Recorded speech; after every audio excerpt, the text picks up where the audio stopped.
right, here we go. Well, it is 5:01, so let's go ahead and get started. Thank you so much, everybody, for joining today's session of the Women's Future Leadership Academy.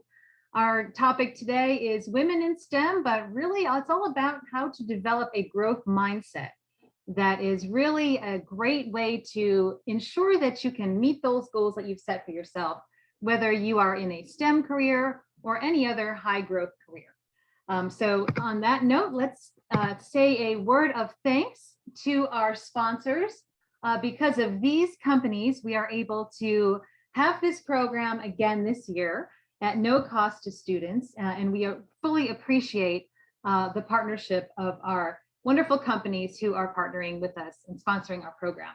So big thanks to our partners, ADP, the Deloitte Foundation, MetLife, Sanofi, Church & Dwight, Carney Bank, New Jersey Resources, Merck, CNBC, Wells Fargo, CDW, EY, Fidelity, L'Oreal, Prudential, PSE&G, and Valley Bank. And of course, we have several volunteers who are also joining us for this session from some of New Jersey's best companies. And a lot of these companies support other JA programming. So we'd like to thank all of them as well. So before we begin to get into our session today, I'd just like to remind all the students who are joining today that we have some great additional programs coming up in December before we finish out the year. Coming up next week, December 8th at 5 p.m., we have our next executive career panel. This is when we reach out to some of New Jersey's most dynamic, most exciting, most accomplished women leaders. And we have a panel where they will share their expertise, their career advice, those words of wisdom with us. And it's always an inspiring session. There are no volunteers or breakout sessions for these sessions, for these executive career panels, but we invite everyone to participate because they always are really great for information and really just to inspire you with that information that you need to reach your goals. So that is on December 8th at 5 p.m. And then on December 15th, we have a special session, our second year in a row, financial empowerment with our partners at CNBC. So you'll get to hear from the experts at CNBC on how you can gain your own financial independence and reach your career goals. So join us, please, on December 15th as well. And then again, our sessions are going to resume in January. We will probably continue with Wednesdays at 5. If you have any suggestions, students, of something you'd like to hear about, a topic that you'd like to talk about at a session, please feel free to reach out to me. And if you'd like more information about the Academy and the links to register, which will be posted very soon, please visit our website, janjacademy.org, or you can email me at jaofnj@gmail.com. Also, students, if you'd like to continue to build your leadership skills with Junior Achievement and the Women's Future Leadership Academy, we have some really great opportunities for you, depending on how you'd like to be involved. First, you can earn JANJ's digital badge for career readiness. All you have to do is attend 5 or more of the sessions of the Women's Future Leadership Academy, complete a survey, and submit a final project. And you earn that digital badge, which is really a great thing to put on your resumes, your LinkedIn profile, and your college applications, as well as you can also become a WFLA student ambassador or council member. So this is where you really get to do some in-depth work with Junior Achievement, depending on how much time you have and how you'd like to be involved. Student ambassadors are really acting as WFLA representatives in their community and school. And the Women's Future Leadership Council is a new thing that we're doing. It's really exciting, very in-depth. It's an internship type program with Junior Achievement. So that goes on throughout the next semester through June of 2020. So if you'd like to learn more about that, about how to earn the digital badge, become a student ambassador, or a member of our new council, which is an internship program, please visit our website, janjacademy.org. There's a tab up there for students, and you'll see all the information about how to participate in any of those programs. So we hope that you will consider it. So we've got a great agenda plan with some fantastic speakers that I am so glad have joined us today.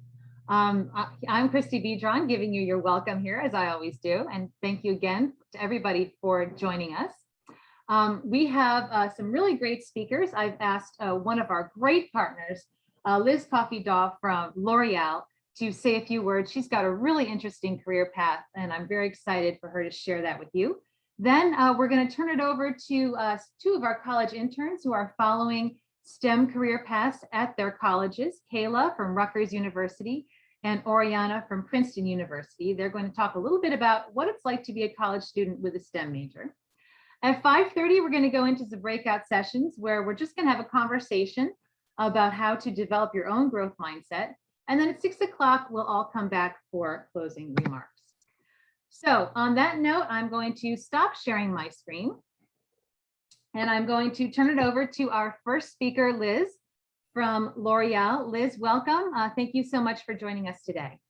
Thank you. I'm very happy to be with you all. I've been with you all a couple times in the past as a mentor, and I think this is a great program. So I feel very honored to be able to share with you all today. So we're going to keep this informal. My children might walk in and interrupt me, so sorry in advance if that happens. But please, if you have any questions or comments, drop them in the chat, or even just and I'll be able to answer them. And what I really wanted to talk about was where I am today and how I got there, and how was really my desire to grow and learn that fueled my education and my career path, and also the importance of keeping an open mind and not putting into place self-imposed barriers.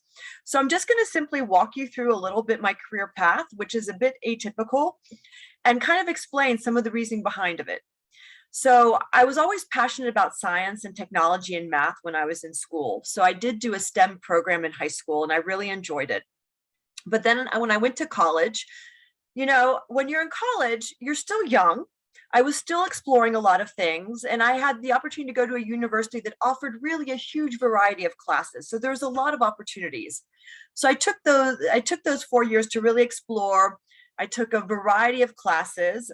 I had taken French in high school and I liked it, and I ended up majoring in French. So I graduated from school with a bachelor's in French, having been a STEM student in high school with a real affinity for math and science. But I was like, okay, what am I going to do now? I was like, well, with the French major, I can go to France. So I went to France. So I'm American. I'm not French at all. I actually grew up and went to school in Kentucky and college in North Carolina. So I'm not from this region. I was fortunate I was able to find a job in France. So that was probably a bit when immigration was a little bit easier. And I went and I worked in a forklift company, and I was sort of I just answered phones, and I did that for a year. And I was like, okay, this is good. I'm learning French, because what I really loved about French was the culture and learning new things. But I was like, okay, what can I do next? And one day I was just walking through Paris, and I saw a chemistry school. So I'm like, okay, I'm going to go get some information. So I walked into the school and I talked with the school director, and it was actually a program that offers a master's in chemistry and chemical engineering. And I was like, I'm going to go for it. I'm going to try. What's the worst that can happen? So I went and I applied to this school. Fortunately, I had a math and science background from high school. I did speak French because of my French major and having lived in France. And I was very fortunate. I came upon the school at a moment that they were looking for international students. So they were very interested in having an American student. So I was able to get accepted into this school in France. And I did that school for 3 years. And in the end, I graduated with my master's in chemistry and chemical engineering. And I'm not going to lie, it was a challenge. It was very, very challenging, because I'd been out of school for a year. I had been out of, the STEM sort of environment for many, many, many years. And it was still in a foreign language. But it was a great challenge. I worked really hard. And that gave me the opportunity to be hired by L'Oreal, because as you all know, L'Oreal is a French company. It is based in Paris, France. And so I was able to go into L'Oreal. And so I think, what I wanted to recap about this is that, you're still young. There's still so much stuff to learn, and things are evolving so quick. My advice to you is to be curious, to explore, to really look at everything around you. You don't need to already fix and define your life right now. And you'll see that very often life will lead you where it leads you. So just let things happen naturally and just follow your instinct.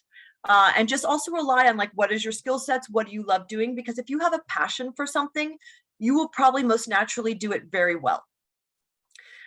So I went into L'Oreal, and I'm just going to kind of briefly talk about my L'Oreal thing too, because as you all saw, I don't really follow a fixed path.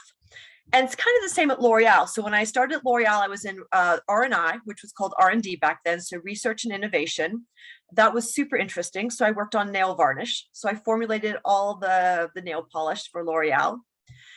And then I decided to make a shift. And I was like, I love R&I, but I want to learn something new. I'm curious about something new. So then I transferred into operations, into compatibility, where you study really the interaction between the formula and the packaging. So that was kind of a big shift. People didn't really change much between R&I and operations back then. So I went into operations and discovered a world that I really loved. And operations is, there's a lot of things in operations. You have sourcing, you have packaging, you have all the factories, the plants, you have supply chain, you have development, which is the métier that interfaces with marketing, that really helps bring marketing's dreams to life. You have finance, you have IT. So really operations is rich, and it gives more opportunities to really, follow passions or new paths. So I did compatibility, and I did that for 10 years. And in this time, actually, L'Oreal asked me to come back to US. So that's when I came to New Jersey, and I built the packaging qualification department. And then I was like, okay, this has been great. I've been doing compatibility for 10 years, time to do something new. And I was like, I don't really know the business side so much. I've never really worked with marketing. So I went into the development role, which is really the interface with marketing. So very, very different. So I went from being in the lab in R&I and then in the packaging qualification labs to really going into New York City every day and working with marketing and wearing lots of makeup and even wearing high heels sometimes. So a completely different world, but it really opened up a lot of new ideas for me. So I did that for 3 years. I loved it. And then I'm like, okay, but what's next? How can I learn more? When I was in development, I was working with a lot of different functions, and it made me curious about what they did. And so I decided to do another shift. I'm like, I've never been to the plant. I've never worked in the factory. I'm like, it's time for me to go do that. So in February, I actually moved into the Piscataway plant, where we produce a lot of the Kiehl's products. So it's really, I'm sure it's not far from a lot of you all. And I'm head of quality, and I've discovered the plant and I love it. And that's just my next step. And I don't know what the next step's going to be either, because really L'Oreal is wonderful in that it gives so many opportunities. Your career is what you make of it. It really creates no hurdles, no barriers. Everybody owns their career. They can follow their passion. It's really about growing, learning, being curious, understanding where you can bring added value, and then just making your path. So that was just sort of my education and my career path at L'Oreal. But what I really wanted to share with you all is, number one, own your destiny, own your education, own your career. But don't put the pressure on yourself to think that when you're in high school or even your first couple of years of college, you got to have it all figured out. Because I can tell you, I didn't. I just let life kind of take its way. And I have to say, I am very, very happy where I ended up. And, it turned out how it needed to turn out. So really just let things kind of organically lead you to where you need to go. Be curious, ask questions, be open-minded. Even if a function you're like, oh, that doesn't interest me, or I don't have the skill set for that. No, actually, that's not true. It doesn't mean that you can't evolve into that. So if it's something really you could be passionate about, understand what you would need to do to evolve to that, and then find the people who can support you, your allies, your mentors, your coaches. Because really, you can really build and be who you want to be. So I don't know if there's any questions, but please don't hesitate. There's probably a lot in 10 minutes. There are a couple of great questions in the chat room, and Liz, I think we're all, the agreement for all of us here is we're just all very impressed. And I knew you have a great story. And thank you again for sharing. So really, there was a great question here from Destiny. Did you have to go to school to do all these different positions, or were you trained there on the job? You talked about how you learned different things. No. Was it all on the job training, or did you have to go to school to learn those things? No, I did not have to go to school. So for everything I did within L'Oreal, it was a lot of on the job training. And then L'Oreal does offer a lot of internal trainings that are very, very good.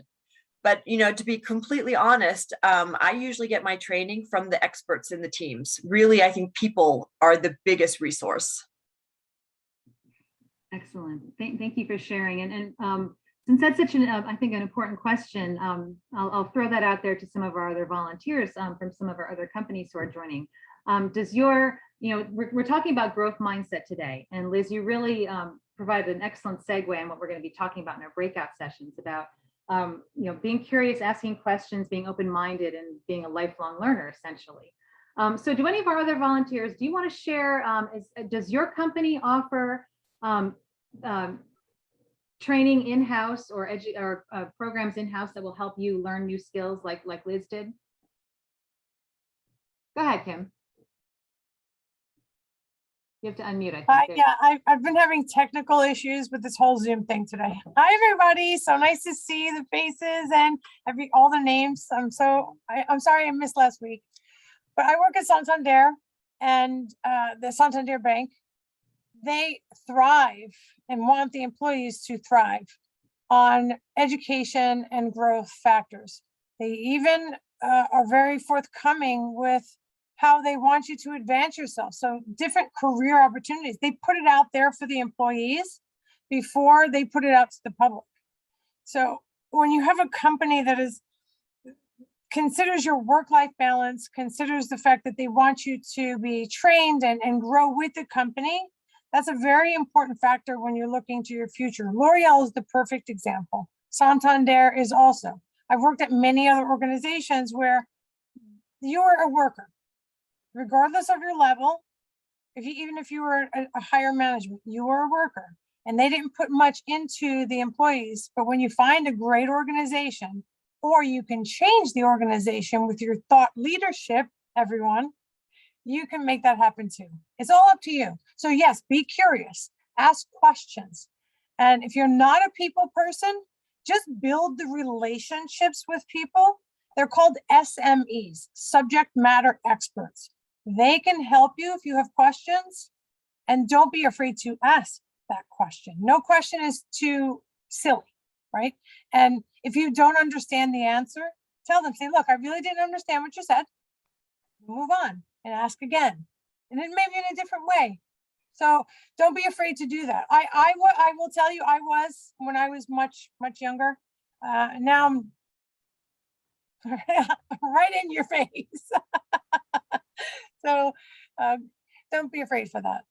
Excellent. And thank you for sharing that, Kim. And certainly thank you all of our volunteers for continuing to be subject matter experts here with the Women's Future Leadership Academy. Liz, I know you have to run fairly soon, but we do have a really great question here from Caitlin. Did you ever feel out of place when starting something completely new? How did you manage it? I've been looking into new clubs and electives that I've never explored before, and I'm interested in your experience. That's a great question, Caitlin. Thank you for sharing that. Yeah, it is. And I'm going to be honest. Yes, I felt out of place. I wouldn't say in a bad way, but you come into a new team organization. Number one, you don't know anybody. They all know each other. And as you all saw too, very often I would skip from function to function. So I would also come in with a level of expertise that was low and sometimes lower than the people I was managing or the people I was working with. So I think what's important there is that, number one, you just show like your true motivation to the people. You also be honest. You be honest about what you know, what you don't know. You understand in depth what those people know, and you learn from them, and you can really create really strong relationships because they're adding something to you, and people are generous. They want to help people learn and develop. And at the same time, you have to say, okay, so maybe I don't know this certain expertise, but I'm here because I do bring value. I was put into this role for a reason. And that's where you have to say, okay, how do I bring my added value, which is unique to me based on my past experiences and my person. So you kind of just have to carve out your space. So yeah, it's a little bit awkward in the beginning, but you carve out your space, and then after a while, you're completely legit and you feel it, you know? Such great advice. Thank you. Carve out your space. What a great thing to consider. And it's a lot of great things in the chat room. So volunteers, if you see a student post a question, please feel free to go ahead and answer in the chat room if you'd like. I think, Kim, there's a question there for you if you want to address that.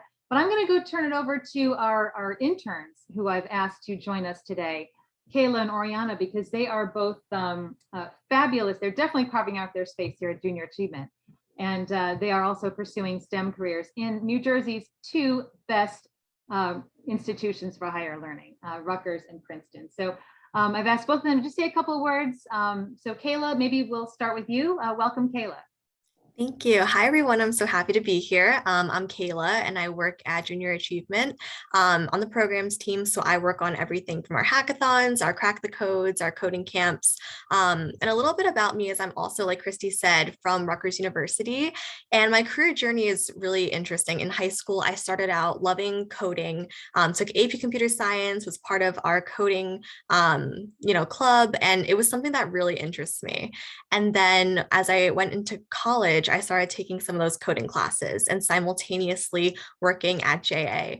I started really loving my job here, and I realized that I was really a people person, and I loved teaching people about code, helping our team with technology, and it was just something that I could see myself doing for a long time, to the point where I was saying to myself, is what I'm really learning in class going to be helpful for my future? And so after careful evaluation, I realized that computer science may not have been for me, and I actually switched, and now I'm currently majoring in information technology and informatics. And for those who don't know what that is, it's basically a major where you can learn about the newest technologies like databases, learning coding with SQL and Python, but also really tapping into that human aspect and helping others learn more about computer science, coding, technology. And that's something really interesting and great, because not only am I able to keep up with the technology, but also really hone into that skill set that I love, which is interacting and helping other people. So I think my biggest piece of advice, and something that I really took from that, was like Liz had said before, really don't put any limitations on where your career can go. Even in high school, I was so focused on being part of computer science that I wasn't really looking at the different paths that could have been for me. And I'm just so grateful that I found that ITI major. But another piece of advice that I have is really to surround yourself with a great community of people who can give you that advice and have that experience in the workforce and in your major as well. I have to say that working at JA and having the team, talk to me about their career path really helped me figure out what I wanted to do with my career, especially since I meet with my manager, Stephanie, every week. She also went to Rutgers, and just talking with her about her career path and what made her make her career change and really helped me kind of make that decision as well. And so having those mentors, having that community is so important. And I encourage you all to tap into those different resources to truly, understand and see where your career can go. Excellent. Kayla, thank you so much. And please feel free, if you'd like to post any information about any of the upcoming events for JA's Next Gen Tech Series, please feel free to just post that in the chat, or you can put your email address if any of our students or volunteers would like to get involved in our Next Gen Tech Series. Kayla is the person that manages all that. So thank you so much, Kayla. And then Oriana, I will turn it over to you. Welcome, Oriana. Thanks for joining. Thank you so much, Christy. I'm very excited to be here, and I hope you are all doing well. As Christy said, my name is Ariana, and I'm an intern working under Christy specifically, and I'm mainly working to develop the Women's Future Leadership Academy, especially as it moves from the in-person format to the remote format. And just to talk about that a little bit before I talk about myself, I do want to talk about the council we are forming, and I can see if I can put the link in the chat as well for people who are interested in applying. The requirements are on the page, which I should be able to copy and paste right now.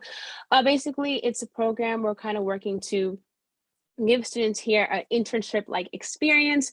A lot of people in high school are very ambitious, especially you guys out here, attending these meetings every single week and really want to gain experience how to develop a certain program. So this council allows you to do so. working with people from JA&J, like Tracy and Rose, and gain that one-on-one experience, be able to develop your skills that you can use not just now in high school, but also in the future as well. So just able to get the link. So I'll try to copy and paste it now, and hopefully it's working.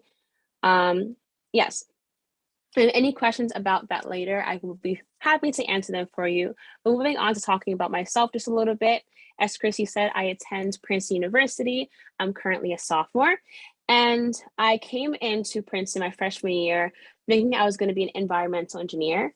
I loved chemistry and science in high school. I was very that STEM kid. I was always into my math classes. And when I took AP chemistry, my junior year of high school, I just fell in love. I just loved the class and the atmosphere, and I found it really interesting. And I really was like also the idea of problem solving, like we were doing in the labs. So I kind of brought this idea that like I could take my passion for science and my passion for problem solving and become an engineer. So I came in, and said before, environmental engineer, because I also like the sustainability aspect that I can bring into that program. Took the class, the introduction class, realized that that wasn't the career for me. So I really had to get comfortable with the idea of change my mind and let the path of life take its own course. So I started taking classes, outside of STEM as well, like Spanish, and I'm currently in a dance class, and just trying to see, what works best for me. So my sophomore year, I decided to try chemical engineering. Once again, I feel like trying to take into consideration all the aspects of my personality, being able to work with people, that wasn't the field for me. So right now I'm undeclared, because you don't declare until your sophomore spring. So I'm just testing out different fields, most likely looking into chemistry, since I did love it so much in high school. But I also want to see how I can take an interdisciplinary approach, so we can have that person-to-person connection that I really enjoy. And so one thing I do want to talk about for people out here who are interested in STEM, or who are really into wanting to develop a growth mindset, is to just be curious, as Elizabeth said, and really allow yourself to learn how to learn about yourself. Because there's so many times where we're just so focused on learning about academics that we need to take a second to step back and just like try to figure out who you are as a person. So that's something that I've definitely been trying to do throughout my time here at Princeton. Not just only learn about the STEM behind it, with this physics, chemistry, coding class, or anything of that matter, but also learn like what makes Ariana happy and who is she, not just as a student, but as a person as well. So that's definitely one bit of advice I would give to you. And if you have any questions, feel free to ask them in the chat. Thank you so much. All right. Thank you, Ariana, again, for sharing yourself with us and sharing your stories with the students. And you continue to inspire all of us, you and Kayla. So thank you so much. And thank you again, students, for your participation and for joining us in the chat room. So I'm going to talk a little bit more about growth mindset. I'm going to share my screen again, and then we're going to go into some breakout sessions where you'll get a chance to speak to the volunteers who are here, because we really want to learn from all of you. So I just want to make sure, can everybody see my screen? Oriana, can you give me a little thumbs up here? Can you see my screen? Okay, great. I'm going to, I always want to make sure I'm doing this right here, Okay, all right, so you can see this little thing that says growth mindset and STEM careers. Okay, wonderful. Okay, so we're going to talk a little bit about this again before we go into our breakouts, because we really want to give you an opportunity to have a conversation here and talk about what this looks like. But first, I'm going to ask all of you, students and volunteers, do you relate to any of these statements? I don't have talent to draw. I'm not good at sports. I avoid doing difficult things because I'll look stupid if I fail.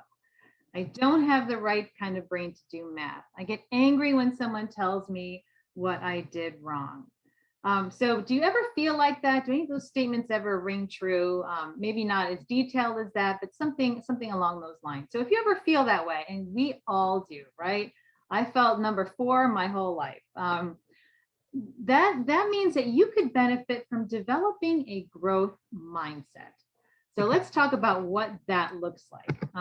So a growth mindset is to think about the words themselves. We'll break it down easily like this: growth and mindset. So if you center your thoughts on growing, you will. In other words, if you believe that you can do something, Think positively and keep trying. You'll learn and your abilities likely will improve. A growth mindset makes it easier to take on challenging tasks, helps you identify opportunities to experiment and solve problems, and opens you up to taking creative risks, all of which are essential for skills in STEM careers, if that is the career path you want to pursue. So, what is a growth mindset? It doesn't mean you can do anything, because we all know there are some things that we are just not going to be able to do for one reason or another. But it really helps you move towards your goals with a sense of purpose and joy in learning and growing.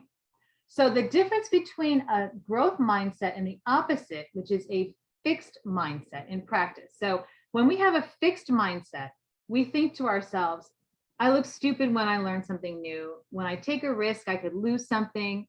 I work hard to gain approval or a prize. There's no point in trying to do something if it isn't within your area of strength or talent, or the important thing is to succeed in what you attempt. So even though that last one, we're talking about focusing on success, that's really part of a fixed mindset, because we're just focusing on the end part there. We're not focusing on the whole journey. A growth mindset, this is where we kind of want to be. We want to have that mindset where we think like this. I learn a lot, even if it takes work to learn something new. When I take a risk, I'm guaranteed to learn and grow. I work hard to achieve something I care about and to stretch my abilities. I don't know what I can do until I try, learn from my failures and try again, but smarter. And then finally, the important thing is to learn, grow, try hard, and enjoy the journey. So that is what a growth mindset is all about. And that's what makes it different than having that fixed mindset. So here's an example, a little story of two friends here, Sarah and Aisha. So they're friends and they're members of their school's STEM club. They both submitted science projects for their school's annual competition last year, but neither project won an award. So Sarah decided that, gosh, she's just not cut out to be a scientist. So she stopped going to STEM club and dropped her honors chemistry class. Whereas Aisha, instead, she asked her teachers what she could do to improve her project for next year. And she took on a leadership role with the STEM club. So guess what happens? The following year, Sarah didn't submit a science project. Aisha did, and she took the advice she got from her teachers and what she learned from her experience in the STEM club. This time around, her project won third place. So feel free to post your thoughts in the chat room if you'd like. Did Aisha develop that growth mindset? How did her growth mindset help her win a prize in the science project? So you'll see that's how, and thank you, Melissa, for posting that. Yes, that is Carol Dweck is the innovator of this whole idea of growth mindset. So thank you so much, Melissa, for posting that. That's fantastic. So that's really what it looks like, a growth mindset in practice. A growth mindset is all about having freedom, to persevere in the face of failures, to know that effort is required to build new skills. You find inspiration in other people's successes. Sometimes we don't always do this. Sometimes we get jealous. I know I'm guilty of that all the time. But when we find inspiration in other successes, that's really a great thing. And I saw a lot of that in the chat room earlier today. Embracing those challenges, accepting that criticism. Again, that's hard too, right? Accepting that criticism, but taking it as a learning experience, having the desire to learn and build your abilities. Fixed mindset is very limiting. When we have a fixed mindset, we avoid challenges, we give up easily, we're threatened by other success. We just want to look smart. We feel like our effort is fruitless if we don't succeed. We ignore that feedback and we have those fixed abilities. So that's the difference here. A mixed mindset. This is kind of where most of us are. Most people have both a fixed and growth mindsets depending on the situation and what you're doing. The mixed mindset says, sometimes I can learn and grow, but sometimes I'm stuck because I don't have what it takes. So here's an example of that. You may have a growth mindset when it comes to sports. You're willing and able to learn and grow from your mistakes, and you're not afraid to try new things in sports. But maybe you have a fixed mindset about your math abilities. You say, oh, I can't do math, and you give up trying. So that's how a lot of us kind of go into, have mindsets about different things depending on what they are and how we feel about it. But remember, it's all about the journey. That growth mindset is an important asset for anyone at any age. Sometimes we're not going to meet our goals no matter how much we try. For example, if we want to be a famous ballerina and we're 5'10", it's not going to happen, right? Sometimes things don't happen for a number of reasons. But when you have a growth mindset, you can see the value of both the journey and its end. I love practicing ballet, even though I know I'm 5'10", I'll never be a ballerina, but boy, I love going to practice. It's so much fun. Having a growth mindset allows you to value what you're doing regardless of the outcome. You're tackling problems, you're charting new courses, you're working on important issues. And as Liz mentioned earlier, you're finding your passion. Growth mindset's helpful in most situations because you usually have the power to learn, grow, and change outcomes. You'll always be able to achieve something important and enjoy the journey, even if you don't meet the goal you initially set. You can encourage your own growth mindset. This is what we have to do if we want to be this. We are in control of our mindset. You have to believe that your talents and abilities aren't fixed and that they can change and develop over time. That's something that you have to believe. And this belief is backed by research. And again, you can go back to that book. Your mindset has the power to change your game at school, at work, and in your personal life. 2 keys to growth mindset, and now we're going to go into our breakouts in a moment. First, reframe failure. Especially in STEM careers, you need to learn from your mistakes and apply what you've learned to improve on the next thing you do. Fail, right? This is how we think of fail from now on. First attempt in learning. When we fail, it's our first attempt in learning, guys, okay? Second, put the word yet at the end of negative statements to reframe your thinking from a fixed mindset to growth mindset. Let that positive mental attitude help you see that it's not that you haven't succeeded, it's that you haven't succeeded yet, right? Get that PMA, that positive mental attitude. You haven't succeeded yet. You haven't passed that class yet. You haven't made that team yet. All right. Those are the keys that we're going to do from here on out. So we are going to go in probably 2 little breakout groups, maybe 3. I'm going to put you in groups right now, but I'm going to give everybody a minute to think about answers to these questions. So if you have a pen, or if you can write this on your phone, or if you just want to think about these in your head, students and volunteers, think about your answers to these questions below. All right. If you don't have an answer for all of them, it's okay, but at least choose one that you want to talk about. So I'll give you all a moment to read these questions. I'll read them out loud for you. And then I'll give you a minute to think about your answers while I'm organizing the breakout groups. And I also, while you're doing this, I'd like to ask our volunteers. I want to make sure I have all the volunteers here. I know we have Melissa, and we have Shiny, and we have Morgan, and we have Kim, who are volunteers. If there are any other volunteers who are joining, please put your name in the chat room, and I will make sure that you are in a breakout room. Any other volunteers that I didn't mention other than those 4, Melissa, Shiny, Morgan, and Kim. So here are our questions. Number 1, think of something new that you've learned or done recently. Are you doing this better now than when you first started? What have you learned? Second question, what is a goal that you have or something that you'd like to accomplish in the future? Are there challenging steps you have to take, or will you have to get out of your comfort zone in order to reach that goal? And then the third question, is there a challenge that you're faced with right now, or a problem that you need to solve? Can you or anyone else in the group think about ways you can overcome the challenge or solve the problem? Okay, so everybody take a minute. Think about what you're going to answer for these questions, volunteers and students. I'll leave this up here for a minute, and then we'll go into our breakout rooms in maybe a minute or 2.